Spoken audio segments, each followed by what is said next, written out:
lovely vegan delicious family. I know it's been so long since I've made a video. Life has been lifing, but I'm alive, I'm well, I'm just been crazy busy. I have also just restocked all of my seasonings, some of which I haven't had even in stock for months. And what I'm doing here is I'm doing something which I would definitely recommend. Some of the recipes I make, you can see that they are actually quite layered in terms of the seasonings and stuff like that. And so that can feel a little bit overwhelming. So what I tend to do when I'm now, back in the day, I used to do it all at once, but now what I do is when I'm going to make my ham, so for example, the ham, there's like many different ingredients to it. I will basically sit down and I will make 4 containers worth. This is for the pink part of the ham. That's for the white part of the ham, the starchy membrane. And what I do is I basically make what becomes a set of 4 different times here. So this, I'm in the middle of now making the other set, but this is for the white starchy membrane. It's got all of the different seasonings and stuff like that in there. And then I've got some, preservers. So I just basically make them up. And then when I want to make ham, instead of it feeling like a big task, even though when I do make it, it lasts for about average 2 to 3 months now, because I can't eat gluten, so only my husband eats it. Or I can't eat the Vital Wheat gluten. I can tolerate a little bit of gluten in a very high whole wheat flour, like a little bit. I do kind of get a bit of a reaction, but I can kind of tolerate it. I can handle it. It doesn't make me feel unwell. Whereas if I was to eat the ham, because of my condition, my body really would badly react to it. I could be in pain for 2 weeks just from a little bit of eating. So what I'm doing here, like I say, is just putting everything together. I've got my garlic powder, my pink salt, paprika. I've got mushroom powder, white pepper, bay powder, which is a new addition. I've got my cassava flour. That is different to tapioca powder, even though it comes from the same root vegetable. But the tapioca starch goes in the membrane because you want that stringy pulley, and that's what tapioca starch does.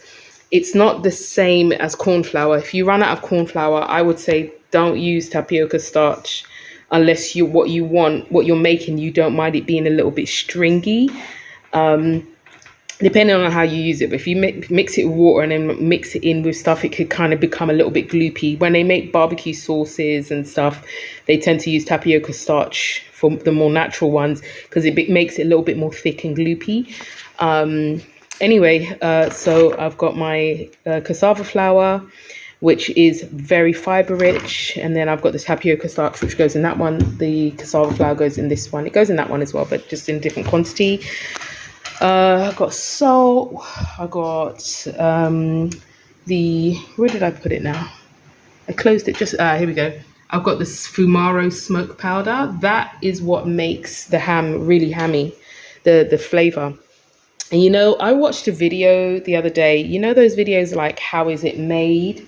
Well, I watched a video the other day about how bacon is made, because as I like to make food that tastes like foods we used to eat, I was intrigued. And I realized that, when people are always, oh, well, why do you want to have food that tastes like real meat?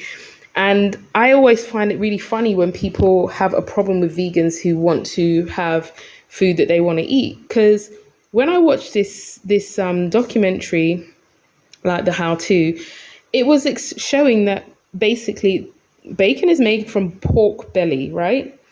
And pork belly itself, without injection of like colorants and loads of salt and loads of liquid smoke and all these other flavors, and then the poking of the holes through it and then infusing without all of that, it would be gray colored and completely flavorless.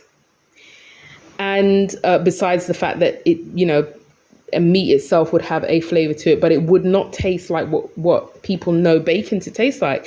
So, that just gave me a little extra cockiness. The next time somebody who eats meat tells me, why do you want to make ham? I'll tell them, go and look up what pork belly tastes like without all of the things that are done in the factory to make it taste like what you know as bacon. It's not natural. But anyway, that's my rant for the day. I just wanted to say hello. I love y'all. Maybe over Christmas, I'll have some time to do something a bit different. But if you want to make a Christmas ham or like a Thanksgiving ham, now is the time to get your ingredients in place. Have a look at the video. I'll link it below. If you go on my channel, it's actually the first main video on my channel.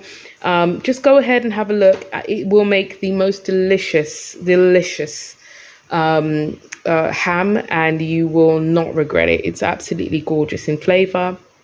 And anyway, no matter what, I hope you're having a great day. Stay delicious, and I will catch you next time. Thank you so much for everything, for watching, for being a subbed on my channel. For those who haven't subbed yet, please consider subbing if this is the kind of content that you're interested in. And then let me know in the comments what kind of things you guys want to know or see, guys, girls, everyone want to see. And I will see you next time. All right, stay delicious. Bye.